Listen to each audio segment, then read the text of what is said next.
program is a 60 credit lockstep program, and it's through the psychology department, same as a fully online. The only difference between these two, of course, is the structure. One is hybrid, meaning that we have pieces of online, but it's not fully online. And the length on the program also, the hybrid program is a 2-year, right, lockstep program.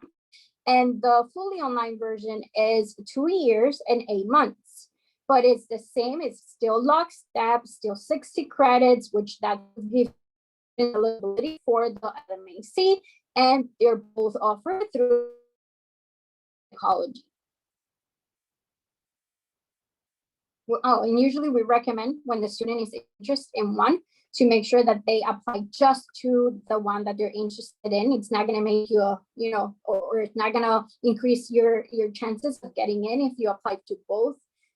They're different in the sense that the sequence, because it's a lockstep program, we already have like specific sequence, right, created for you guys through those years. Classes, the same sequence for both. So you want to make sure that when you're ready to apply, that I'm going to the hybrid, which is the in-person one, or I want to go to the fully online version. Now, for the fully online, we say fully online. The lecture courses are the ones that are going to be fully online, but the portion of internship and practicum, which is the clinical experience, that it's in person no matter what. But it tends to be a little bit different on the location wise. Like in the hybrid program, the students, they do their practicum, which that's what we call it during the first year of the program. The students do or complete their hours here at FIU in the Center for Children and Families, all students. And then during the second year, they go out into the community. And that's what they earn the rest of the hours, which are 600 hours. And so, but in the fully online version, the students only complete the lecture courses for the first 2 years. And then the last 3 semesters, they will just focus on the practicum and internship portion of the program. So that's when you will have to go in person, not to school, but to that site to complete those hours. And it's 1,000 hours in 3 semesters, while the hybrid is 1,000 hours through the 2-year program. So that's a little different on between them two. Everything else is the same. We have our mission, which is that the PCP program aims to provide professionals in our community with education and training in the area of counseling psychology, with a focus on cultural diversity and evidence-based practices in mental health. I think we all know what cultural diversity is. We live in Florida, so that has a special meaning for all of us. Evidence-based practice, it's what does the research say is effective. So we work with our students mainly on things that have research behind it and that we know that works.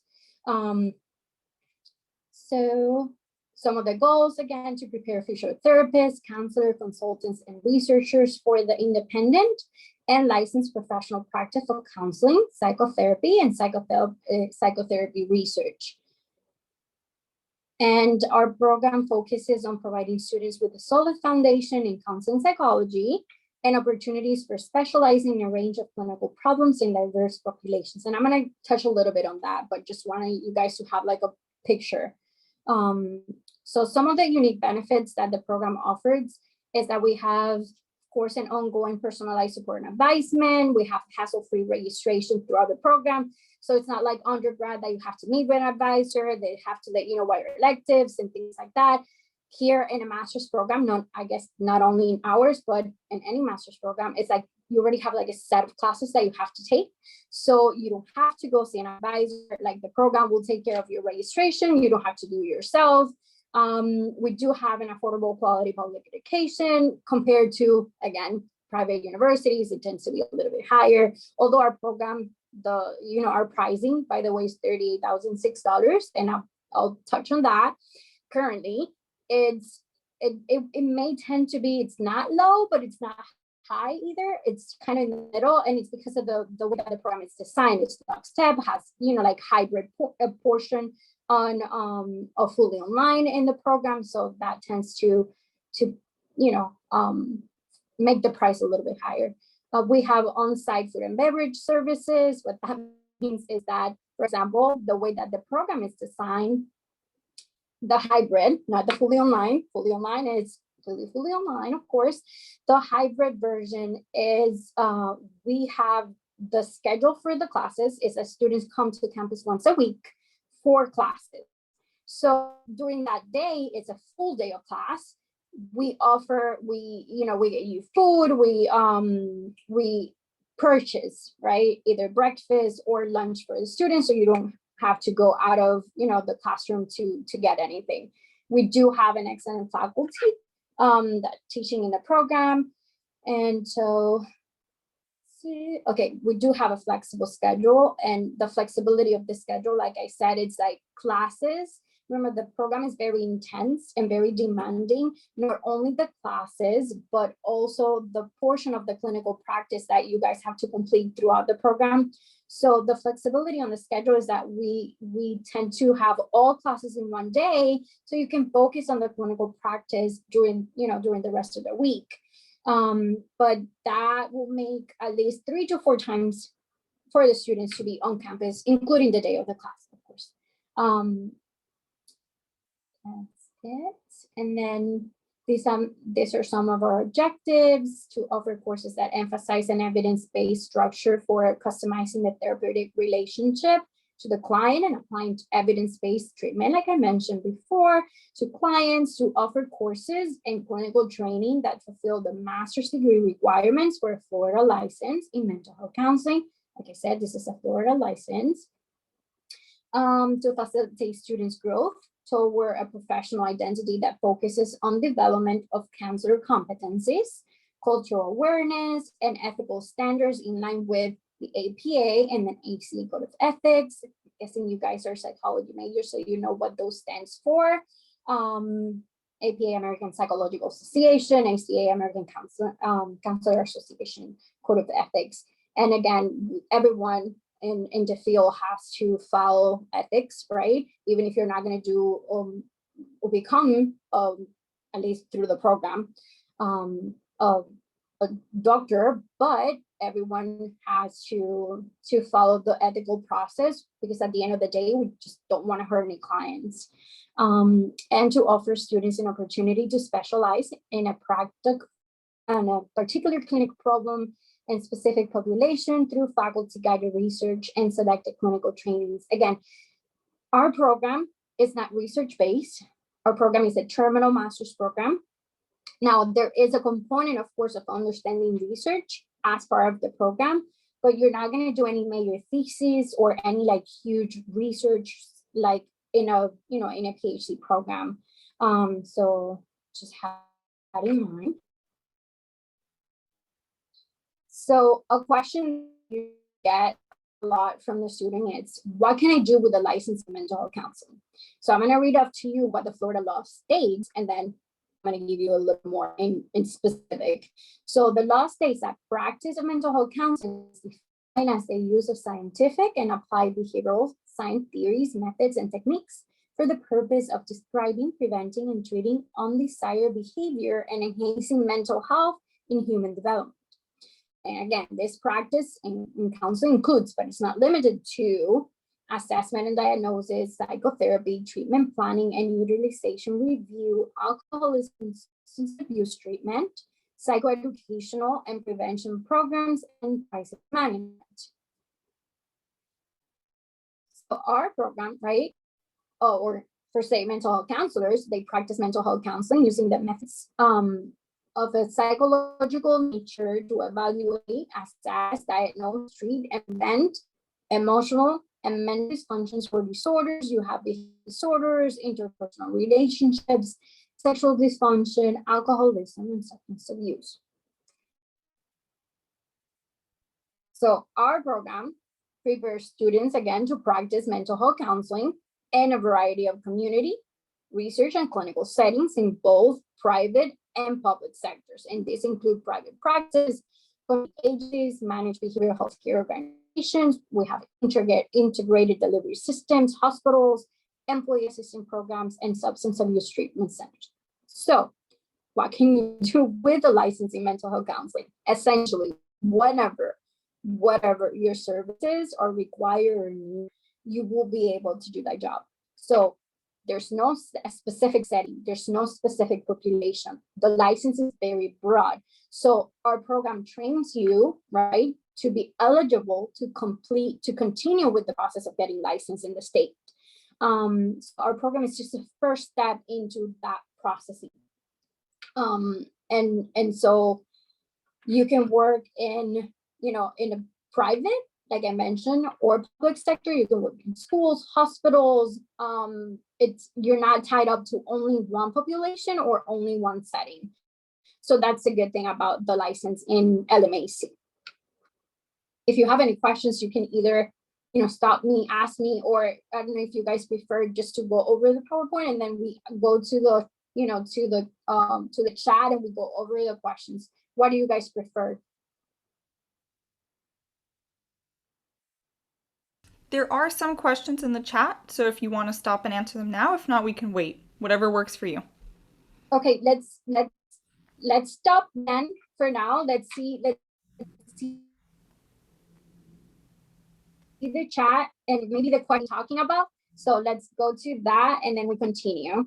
That's okay. Okay.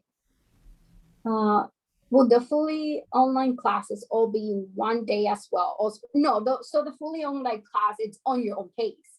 So it's just like a regular online class, regular online format class. So it's on your own pace. You just need to pay attention to the deadlines, of course, but it's on your own pace. Yes, I would have like a little time for you guys to, to ask questions.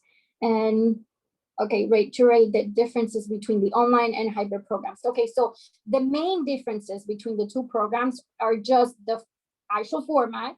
One is hybrid, meaning that 50% is online, for 50% it's in person, and the fully online is fully online, the courses, right? And then the length on the program. The hybrid program is 2 years and done with the program, including, and then the clinical experience, the clinical portion, clinical hours are completed throughout the 2 years. And so the fully online is 2 years, 8 months. And then the classes are structured within the first 2 years. And then the last 3 semesters of the program would go towards completing those 1,000 hours. So it's 2 years, 8 months, the fully online, and the hybrid is 2 years.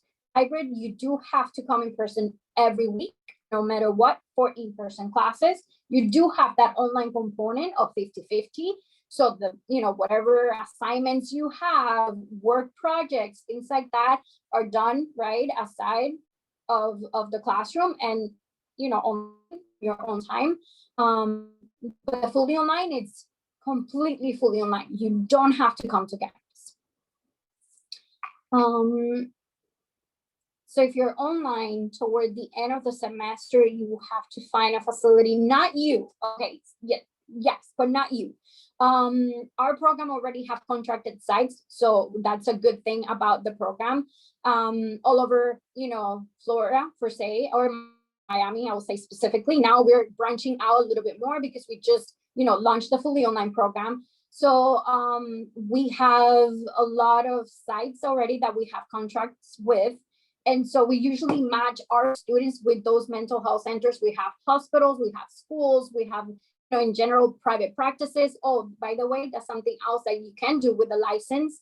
You can open your own PhD to do that. A lot of students go for a PhD because they're more interested in the research portion, and of course to get an administration, I said, job, or to do research because that's what they're passionate about, or to just to I would say research is the main thing that students go for a PhD, but you don't necessarily have to do it in order to practice and to open your own practice. So you don't necessarily have to go for a PhD to do that. You can open your own practice with the LMAC, and of course LMACs they don't want to do research. They actually want to work with clients, right? The psychotherapy involved in it. So you don't necessarily have to pursue a PhD if that's not your passion, or because the mentality in a lot of students is like, okay, in order to do, I need to become a psychologist, which it's a doctoral degree. You needed a PhD in order for me to be able to do counseling. And no, that's not it. You don't necessarily have to. You can do that with the license. So just FYI. Okay, so the 50, I guess 50%, okay, of the hybrid that it's in person is once it's correct. So the hybrid is only once a week, the classes. That said, the student has to be on campus besides the date of class at least 3 to 4 days, just because you need to complete the clinical experience, which is practicum and internship. And so it's 1,000 hours throughout the 2 years.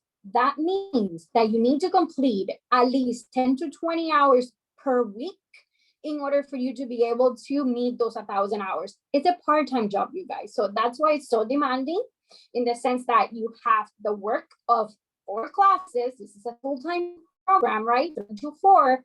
And then on top of that, you need to complete those hours.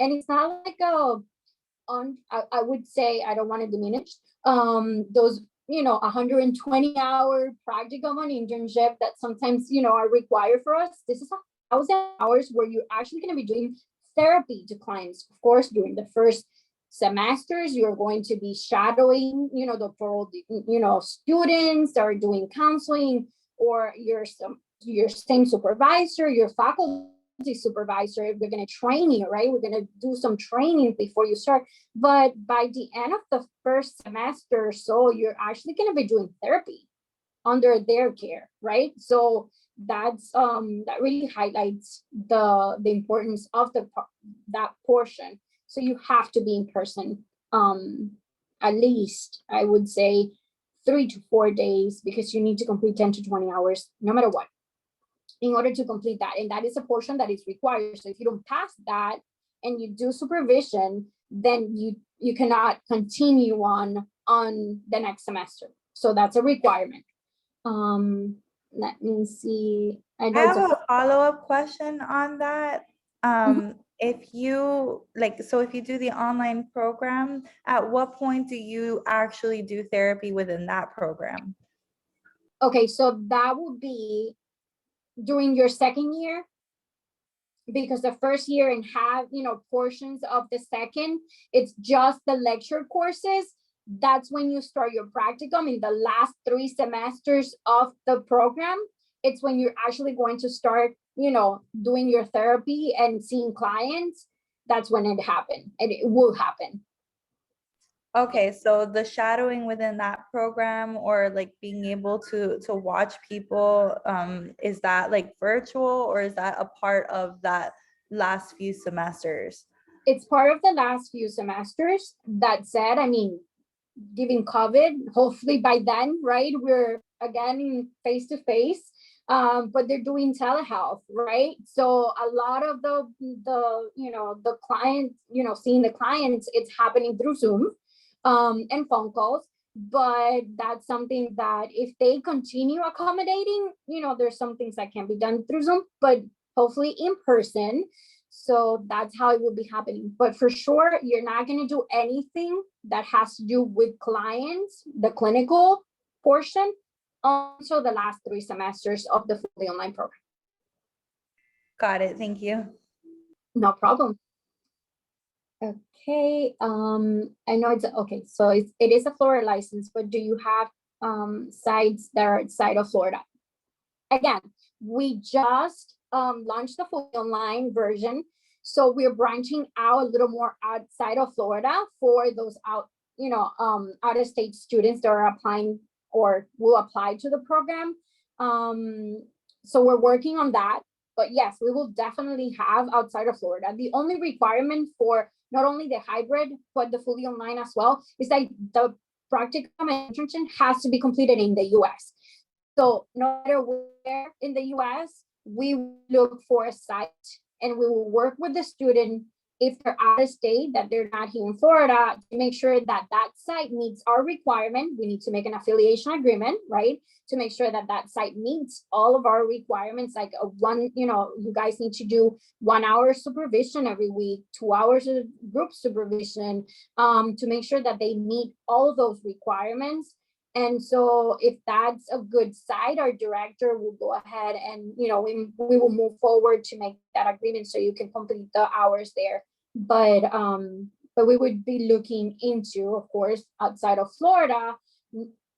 And I'm saying in the near future, just because the fully online program, we just launched it on fall 2020. So we just have, we haven't even had a year in the fully online program. So we have time, but we're definitely going to do that for those out-of-state students that are interested in the fully online. The hybrid version, it's going to be the same, right? It also, but the thing about the hybrid program is that you have to be on campus. It's hosted here in the MMC campus. So every week, the student has to come in person for classes. So that's a little tricky in the sense that you have to move if you're out of state. Usually they move, right, for the hybrid, but that's the flexibility of the fully online, that you don't necessarily have to, right, come and move to Florida or near us per se, right? Path like to a PhD after program. Okay, so as I mentioned before, our program is a terminal master's program. We train counselors. We don't train researchers. So it is completely up to that PhD program if they want to accept any of our credits. And to tell you the truth, I don't think they do. We have a handful of students, like 1 or 2 years, that they decide to go for a PhD because, our program, the sole purpose is to give students the eligibility for the LMAC, not to train you to do research. So, those students that have decided to continue for a PhD, at least here at FIU, we don't have any PhD in counseling. So the closest one that FIU has is a clinical science one.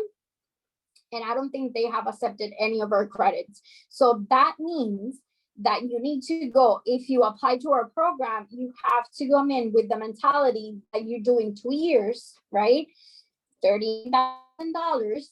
And so once you apply for that PhD, you are going to start from zero. You need to do the 120 hour credits, for that PhD.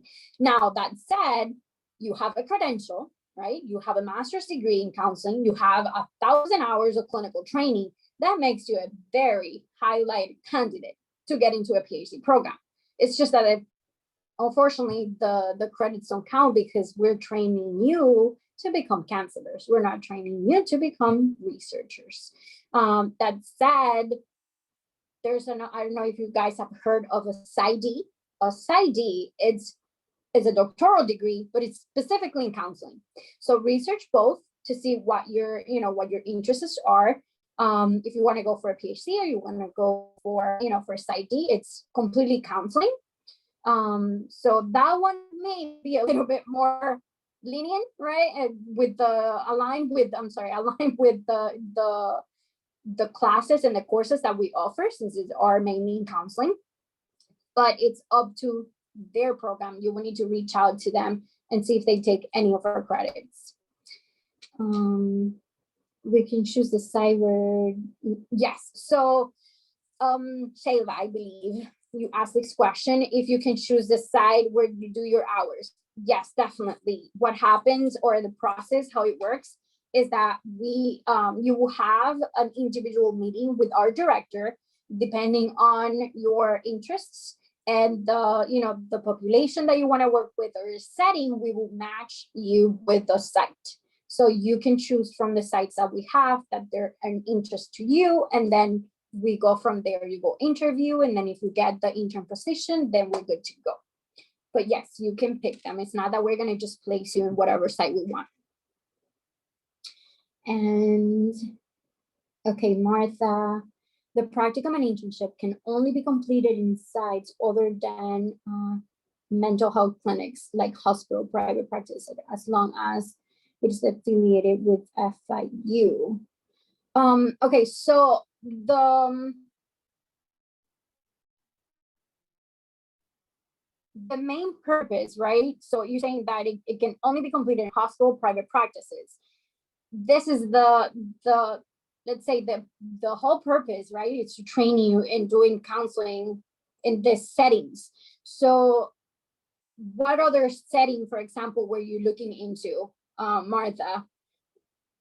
Like, if this is your question, I want to make sure that I'm understanding it right.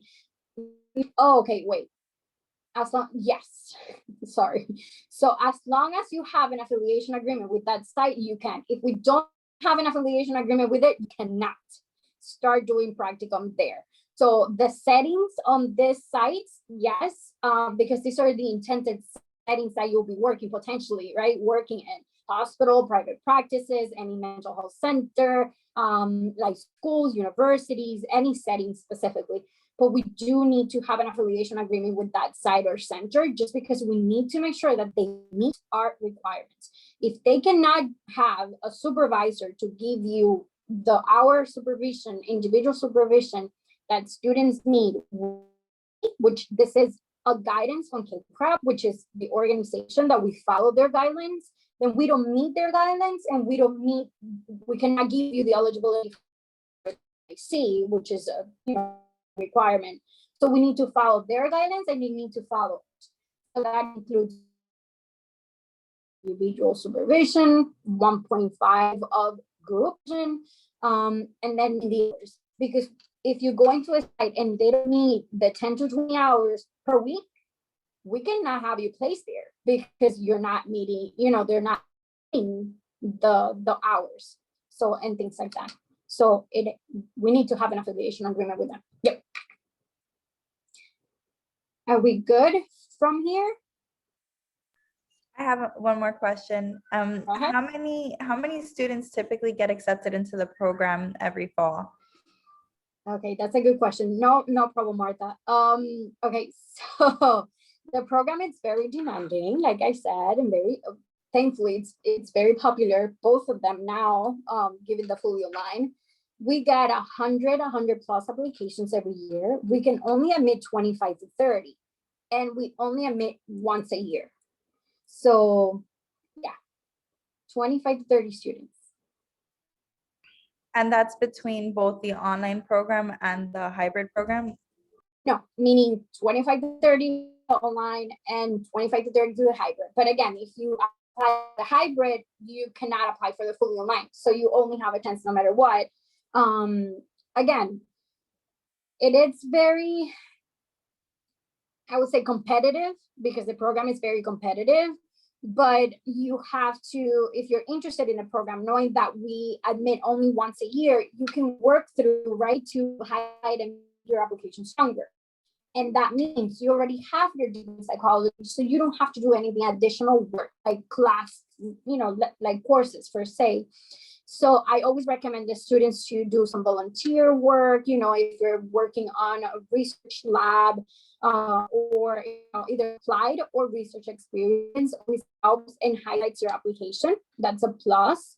Also, well, we required the GRE, but because of COVID, we waived, the GRE scores this semester. But the GRE score is also another portion of the application that, the committee or that plays a huge weight on, the decision. So I always recommend the students to, to try to get a prep course before just taking the GRE, because anyways, you have to pay out of pocket. So might as well do some, like either you study on your own with the book, or you go for a prep course, but try to have a competitive GRE score. So having your degree in psychology and having those two makes you a very good, right, a competitive candidate. But yeah. And it also depends on the pool, no problem. It depends on the pool of applicants. We can get 100 and 120 applications like we did last year, but not all students like fully complete their application. Like some leave it, like they forget that they need to submit something, their application is incomplete. So from those 120, for example, last year, we ended up with 87 fully completed application. I mean, odd, but some applications are stronger than others. So those are the things that can make, highlight your application GRE scores, some volunteer experience that definitely can help. Do you suggest taking the GRE anyway, even though you've waived it as a requirement? No, we're not even looking at the scores. Just to be fair, not to be biased or anything. Even if the student has submitted, we're not going to look at the score. Got it. Thank you. No problem. So please check the website, because right now, for sure, the last thing I knew is that, our application deadline, by the way, is February 15th. So recently passed. So we only admit once a year. So the last thing I know is that they are going to require the GRE for fall 2022, but we don't know, who knows if the university decides to waive that, those courses again. So I'm going to recommend, once you're ready to apply, everyone, to go to the website to see the, the most updated information on the GRE, because if we do require, then you definitely have to take it. But if not, then don't worry about it. Thank you. No problem. Okay, so the next thing, this is what I was talking about earlier, is that these are the requirements in order for you to get licensed. There are three main steps. One is, of course, get an eligible degree, and that eligible master's degree, what includes is 60 credits and 1,000 hours of clinical training. We give you that, but you can look into any master's program per se, right, that offers it. But you want to make sure that they meet that eligibility, because if you graduate from just a general psychology degree that does not meet their, the eligibility for licensure, then you would have to take additional courses that the board will require you, because they don't meet that eligibility. So please make sure that you do that. So once you graduate from a master's degree, then you have to register with the state for 2 more years. And that's what they call it, postmaster supervised experience. And that's, as we call it, intern, right? And so that is a job.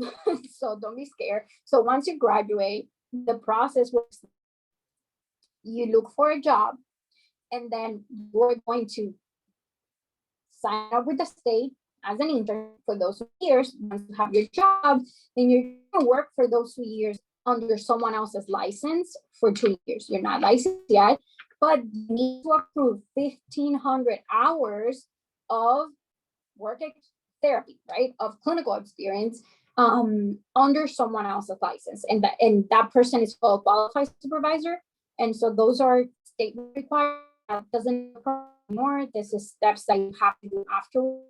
So you would, submit to the board your degree, and then I'm ready to, you complete your application as a registered intern with the state, and that's what you need to do, 2 more years. And the last portion is the licensure exam.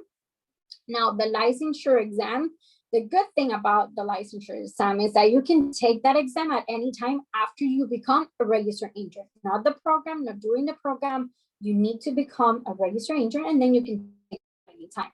That's what we recommend our students. But again, life happens. And so some students, have to wait, and you can do that. But usually what we recommend the students to take it fresh out of program, just because you have all the knowledge, right? The actual lecture stuff, like still in very fresh out of the program. So it may be easier to take the exam like that after you become a registered intern, but it's completely up to up to the student. So those are the 3 main steps into becoming licensed. Let me see what the chat says. Maybe it's about this. Okay, Victoria, if you were to move to another state, would you take the license for another state? Yes. So this is the same no matter where you go to. That process. So the license is portable in the sense that you can move to a different state, even if you are or you aren't licensed still of Florida. And I'm going to give you 2 scenarios. but you can move to a different state. The only thing is that once you get to that state, you have to submit everything to that board, right, of that state, and they'll let you know what you're missing in order to sit for their exam. And that's the same no matter where state you go to. That's the process. And I'm saying this because every state has its own requirements on how, the eligibility portion on the classes, they call it content areas, that, for example, Florida has specific ones, and then, like New York or Texas, they have a different one. For example, I know that family class that Florida doesn't require, is that do. So when someone moved from Florida, to that may be a requirement for, in order for you to sit, have to go a degree. It's just that class. And the same thing happens when someone moves to Florida, that they, the board requires them to complete several courses just to meet that eligibility for you to sit for the exam. And that is it. And the other scenario that I was giving is that we have had students that what they do is that they don't get licensed in Florida. They just move to Florida to get the degree eligibility. And then they just decide, instead of being, getting licensed in Florida, they just have the degree. And then they move to the state, their home state. And then they get licensed over there. So you can do that too. Like, it's either or, depending on what you want to do. I see here what you completed 2 years of post supervision. Can you be in a doctorate program? Oof. Okay, so remember, the 2-year postmasters, you will need to, I don't want to say no, but I want to make sure that you are able to do this. Just because when you're in a doctoral degree, it's even more demanding. So I don't know if the student will have the flexibility of completing those hours while doing a doctoral degree. That will be, I guess, to ask to that degree if they allows the student to do something else outside of completing the degree. For example, our program, we don't allow the students to be in any other program at the university at the same time of ours, just because we know how demanding our program is. So even the prereqs, if a student is coming from they're not psychology majors, they have to complete those before they start the program. We don't allow that. So it will be up to that, PhD program if they want to, if they can maybe allow you to. I would not recommend it, just because the PhD is very intensive.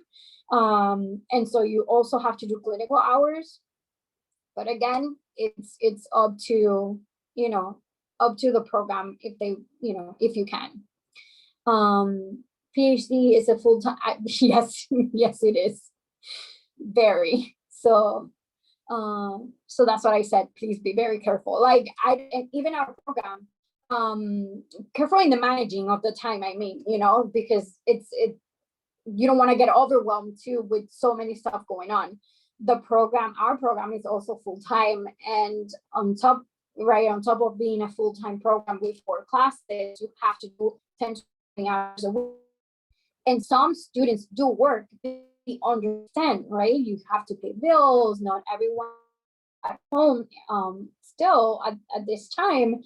And so they work full-time and sometimes part-time. And it gets so intense that some of the students the full-timers had to cut down to part-time, and sometimes they just quit their job to complete the degree. So that's how demanding. So I imagine that the PhD, it's even more demanding than a master's. So yeah, I would recommend to talk to, once you apply for the PhD, if it's a possibility to, and you have the time, then go for it. Okay, so let's continue. Okay, so this is the curriculum, just, the curriculum. We educate and train students in the application and evidence-based practice, in psychotherapy, like I mentioned. We do provide students with hands-on experience, and we provide opportunities, like I mentioned before. with specializing in clinical problems. And usually this happens interest in something that you start doing of your work on specific, right, population or specific problem, and then you work doing this. Not that you're going to do a lot of research, but since this is your interest, and you start doing more and more, like, more like research and interest.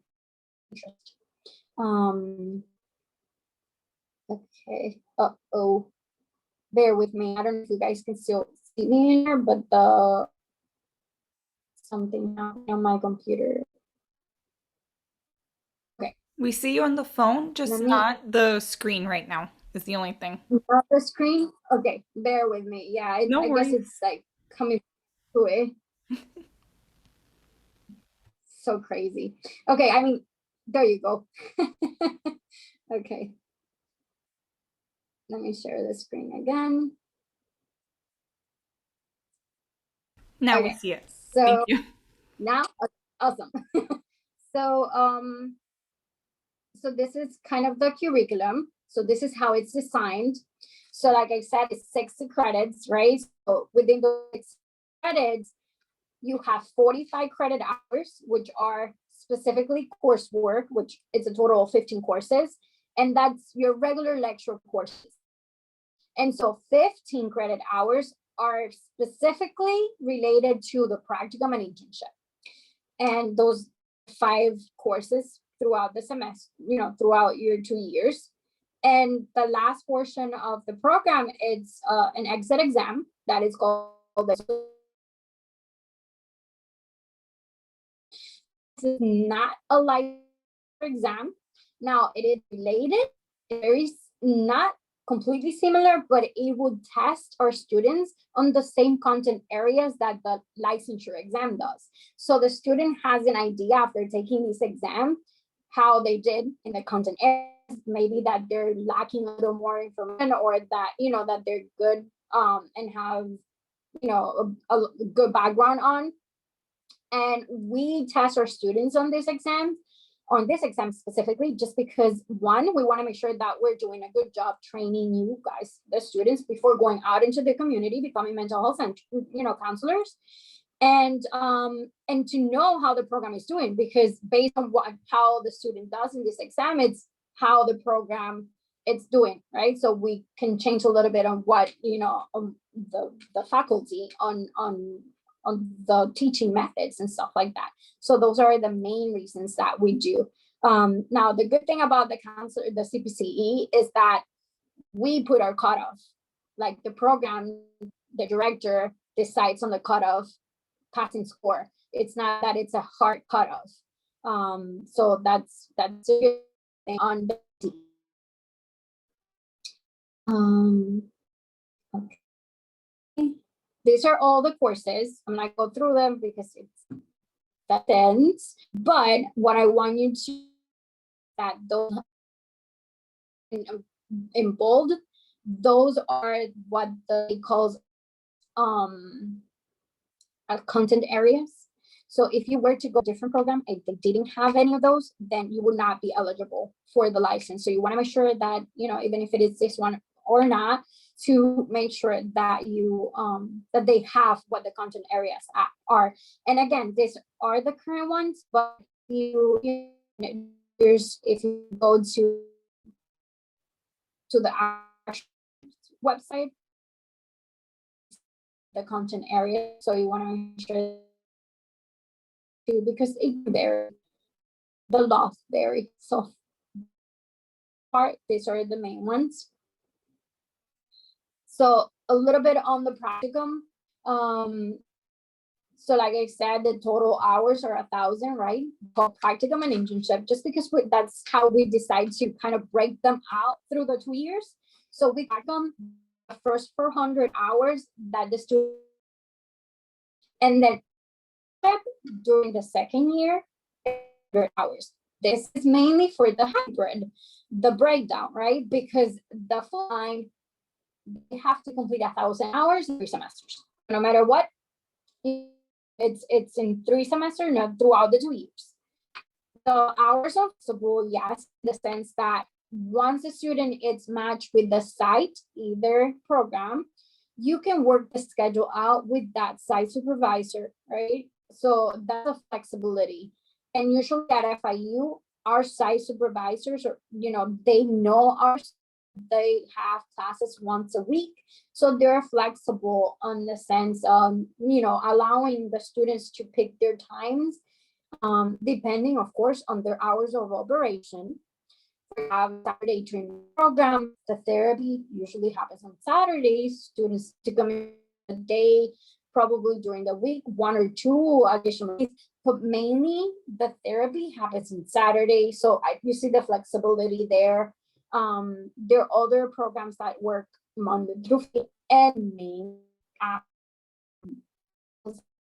just because, remember, it's the Center for Children and Family, work mainly with the kids, adolescents. We do, there's some adults because they're the parent kids, like family, ish, but mainly kids. So they come after school. So the operation, or mainly, when therapy happens, it's mainly in the afternoons. You still do like paperwork, called to make like, the appointments and notes and like that. So that involved that they are called non-direct hours. So there are 2 hours that you collect throughout, and it's direct, which is the direct client hours that you do with therapy, and non-direct, which involve everything else, trainings, paperwork, note-taking, things like that. And they do happen weekly and, on campus and sometimes online, depending on, the client, how, either Zoom or in person, or, like how they chose the meeting. The accelerated, scheduled classes. We have an emphasis, of course, on clinical training. Participants are exposed to interactive workshops, group process experience, case presentations, special topic seminars, group clinical supervision, peer supervision, role plays, and clinical training to strengthen clinical skills. This is something that I always highlight to the student. Our program, it's not you go sit through a lecture course, you see a PowerPoint and you go. This is more experiential. So yes, you are exposed to workshops, conferences, we seminars. We tend to send our students whenever we see that a possibility for them to grow. During class, you do a lot of role plays. You tend to, in some cases, the students are like role playing in order to learn how to, to kind of have that conversation with the clients, what to say, what not, the body language, right, with the client. So that's something that the students learn by role playing. You can be a therapy once, and the other chance you get to be a therapist. You present live cases that you're working on. So it's not going to be just a very, lecture course, and that this is a little more than that. And the important portion of, right, your personal growth. And that's why I meant with the, the opportunities that we offer to the students on conferences, on workshops, on trainings that we provide for the students, in order for them, right, to personally grow. We do have an excellent faculty that teaches in the PCP program. I usually always say that, and I usually laugh because I know that they're very trained and they're all currently working with clients. So they are not these old dinosaurs that the current trends in psychology. They're all currently working in an area in psychology with clients and counseling and clinical and developmental psychology. Our director is actually the associate chair of the psychology department. She also works with student conduct. She does research. She's the director of the program. They're doing so much stuff at the same time. I don't know how they can do it all, but she's managing. We have one of the directors of one of the programs at CCF, Dr. Graziano. He's another faculty member. We have Dr. Truco, which is an adjunct faculty. She's amazing in substance use. She's an amazing professor as well. We have Dr. Rob, that she is currently living out of state, but that she's one of our main professors for the fully online program, and she also teaches for our hybrid on those fully online classes that we have, at least one during that semester. And we have Dr. Nichols, which is our program director. And we also have Dr. Thielen. I mean, if you're a psych major, you may have, maybe in an occasion, may have had, them in undergrad, but I'm just mentioning so you have an idea. So, and Dr. Arango as well. So even Dr. Arango has her own practice. She teaches, in the program. So they're involved, right? They know what's going on. They know the trends. So they're keeping up with, with the new stuff. Important. This is a very important portion, the fees. So the program, right? The fees, they cover tuition, they cover photo ID, they cover parking decals, snack and refreshment, special events, incidental costs. The cost currently is $38,006. The little star next to it, it's, again, tuition goes up every year. It hasn't been going up, at least for the last 2 years, but again, we cannot guarantee that that's going to be the price for next year, but that's currently it. The only two things that price doesn't include, it's books. It's very hard to budget books when they tend to go up, every year as well. And liability insurance. So that student liability insurance, any professional training or you're covered. We have some liability insurance through a program, but this one is personal. So every student must have one, being part of the program, but that goes about $35 a year. So it's not that expensive compared to the books, for sure. And students will pay, very important, each semester as they enroll. That doesn't mean that you have to give the $38,006 up front. So you pay by semester. And these are some of our admission requirements. Of course, a bachelor's degree. We prefer psychology, but it's not a requirement. And those are not psych majors. This is what you need. I'm guessing that you're all psych majors, so I'm not gonna cover, or maybe if you don't, if you're not, then you need 4 additional courses. These are the ones. And I'm guessing that you all know these 4 courses. So that's why we require to those non-psych majors. A 3.0 GPA is minimum, right? It's, again, the program is very competitive. So, it doesn't mean that the GPA is just the only major, decision maker in the process, but the minimum requirement is 3.0. That doesn't mean that we haven't had any students with a lower GPA than 3.0. That said, the student has a lot of good experience, right? Because that something else needs to compensate that low GPA, a high GRE, having applied a research experience, like I mentioned before, good letters of recommendation, strong writing samples, because the committee looks at every little portion of the application for sure. Your video of intent, we require a video, not a personal statement. I'll go through that now. Again, the GRE, I just highlighted, it's not required now, but again, for next year, please keep an eye on the website so the updated information on it. TOEFL, of course, if you're not graduating from here, but I don't think I need to cover that with you guys. We only accept students in the fall. So that's the only, I guess, throwback in the program, that we only admit once a year, always February 15. This one was, of course, February 15, 2021. And when I say apply early, is because you need to submit not only the application, but the materials, right? The supporting materials. So you want to make sure that those supporting materials are in by the deadline. It is up to the discretion of the director if they want to give like 1 week or 2 week extension, not to submit admissions. Anyone who didn't submit their application by February 15 cannot apply to the program. We give a year for you to do that.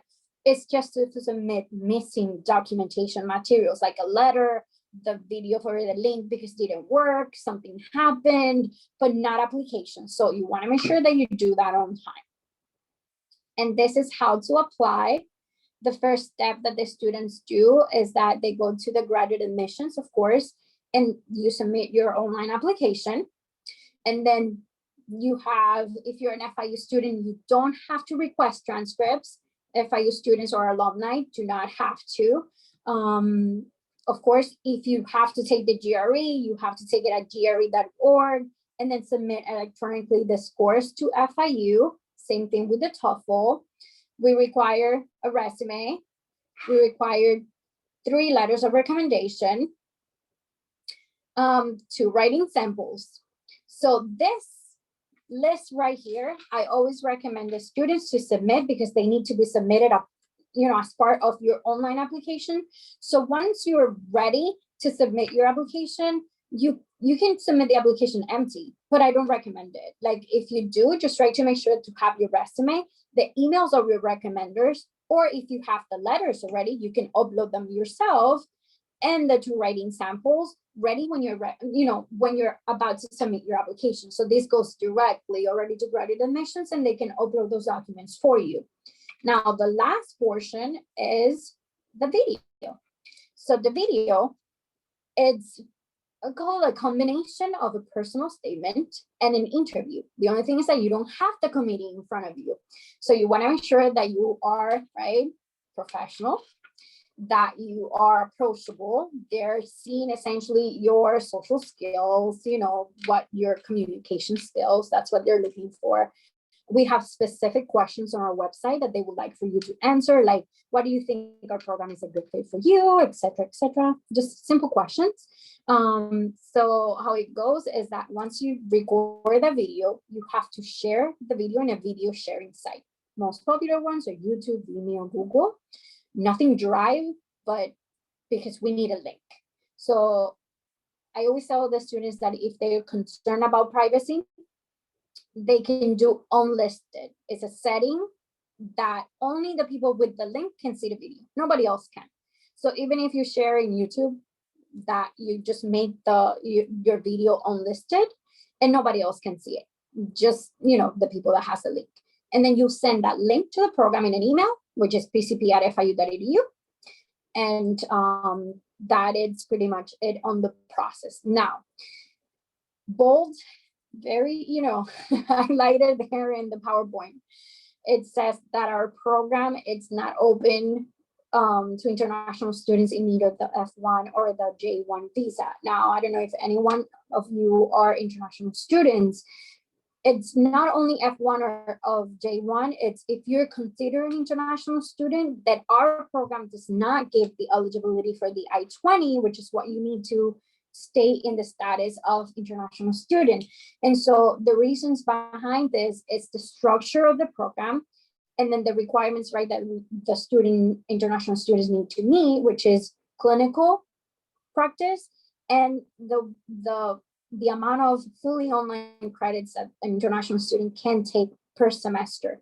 Unfortunately, our program offers more than what it's required for them, and the same thing with the clinical experience. The hybrid program, we start early as early as the first semester, and for international students, they have to wait after the second year or so. And the fully online program doesn't really qualify much because you can be at your country being part of the program, but once the clinical experience starts, the student has to move no matter what to the US to complete in person because they need to be completed in the US. So once that happens, the student becomes an international student, and there you go. So it's a little tricky. So unfortunately, we are not eligible, like the program is not eligible to provide the I-20 for the students. There's another program, by the way, at the university that it's in mental health, but it's through the education department. And usually that's the one that we refer, our international students to. We both give the same eligibility, the license for LMAC. It's just that the training you get and the program format and things like that are a little different. cannot speak on behalf of their program, but because I only, I'm allowed to give information on in the PCP, but that's usually, it's not like you cannot do any program in mental health counseling. There's another one that does give that qualification. So they can reach out to them if interested. So that's pretty much it. So now if you have any questions, we do answer any questions you may have on the program. If you have any additional questions. I do. I have a question. Go ahead. Again.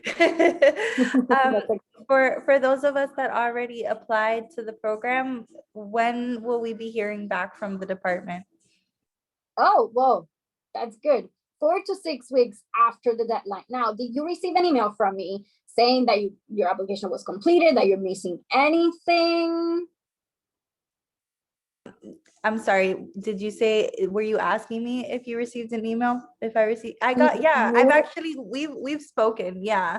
Okay. Yeah, and everything is all done and submitted, and now I'm just waiting. That was next. So now it's 4 to 6 weeks after that deadline. Now we gave an extension, a 2-week extension until March 1st. So we're gonna start counting from them, from that deadline.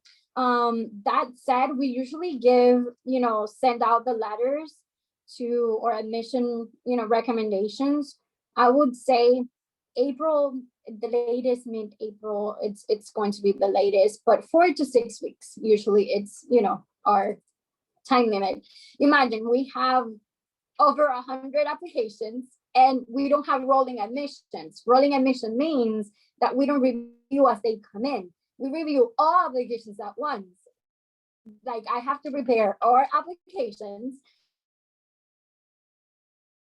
that this year is going to be more because now we have to program like more days, and then the committee reviews all applications at once and make their decisions. Oh, sorry, that was my phone. Got it. Thank you. No problem. Let me see in the chat. I see that someone else sent something in. What was the PhD program for counseling? Oh, a Side D. You can research a Side D programs. Our program uses a cost per semester. Okay, no problem. So I would say the easiest way to do this, or I don't have the phone in front of me, but the easiest way to do this is divide $1,006 by 60, and then multiply that number, which is 634, I think, 33 and change, but it's rounded. You multiply that by the amount of credits per semester, and usually it's 9 or 12. So if you do 9, I think it goes about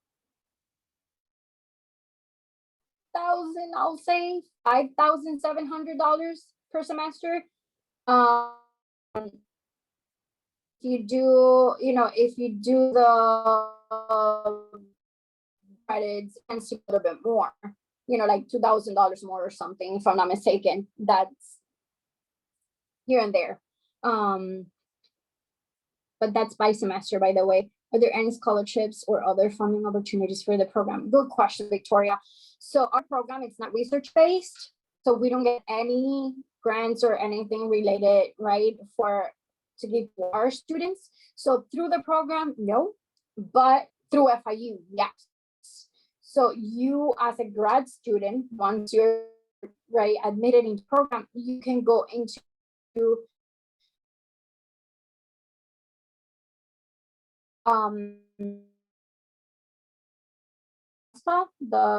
that you need to meet certain criteria, and so if you qualify for them, you're more than welcome to.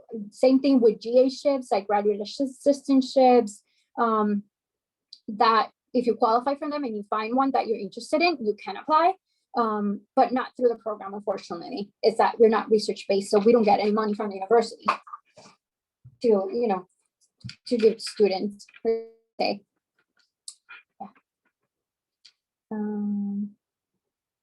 Any other questions? You're welcome. that was a good one. Yeah, I usually get that question a lot from the students. Oh,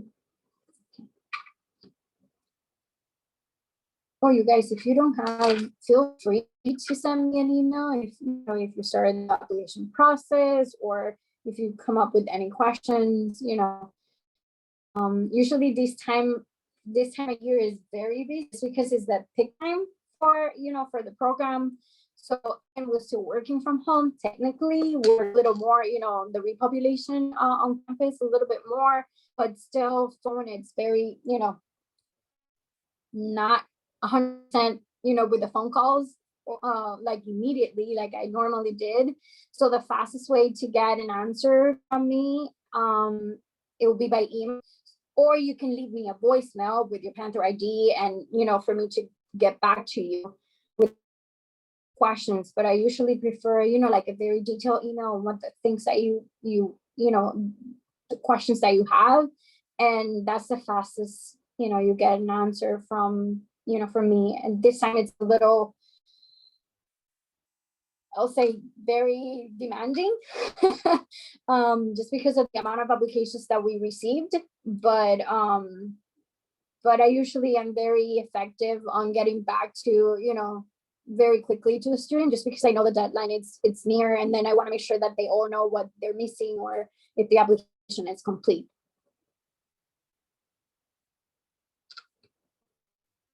That's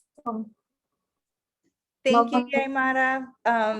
We've been talking You're over very email welcome. for the past couple weeks, so I just wanted to thank you for being so on it. Like, you really do respond quickly, so I appreciate Thank that. you. And you'll be Appreciate it. hearing from me again later today. Very welcome. Well, thank you guys. I really appreciate it. I was glad that I heard from, I was like, oh my God, this is such a nice opportunity to, to present for your group. So I was very excited.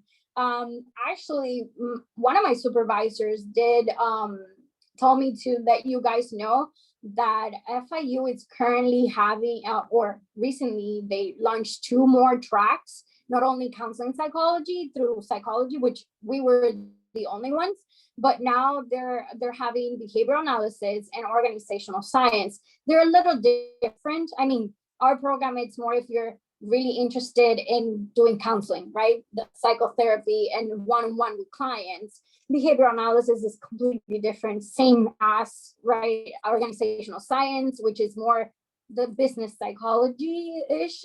But just FYI, if anyone else is interested, they can reach out to them as well if they want to know a little more on their program. But yeah, thank you so much for having me. I really appreciate it. I had fun, and I'm hopefully answer your questions, and if not, send me an email. Thank you so Thank much. you. We really welcome. appreciate this, especially you went through a lot of like all the details. So thank you very much for spending time with us for that. You're very welcome. Glad I was able to answer the questions, and hopefully, and again, if you have any additional questions, feel free to reach out. Okay. Thank you. Thank you for being so open about that too, because sometimes it is hard to reach people, so it means a lot. Yeah. You're very welcome. I'm glad I was able to answer your questions. Take care and stay safe, you guys. Thank you. You as well. Bye. Thank You're you. welcome. Bye-bye now. Thank you everyone for coming.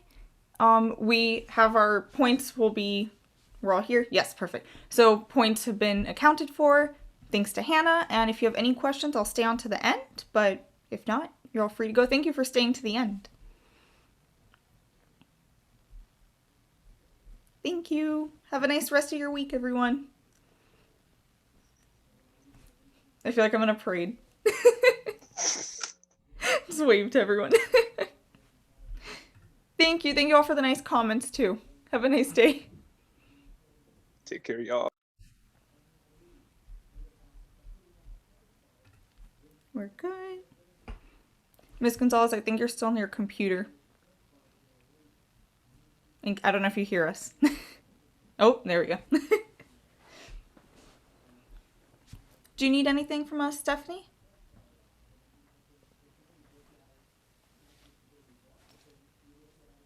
I'm gonna end the recording, but thank you all. Thank you to anyone watching after. Thank you so much.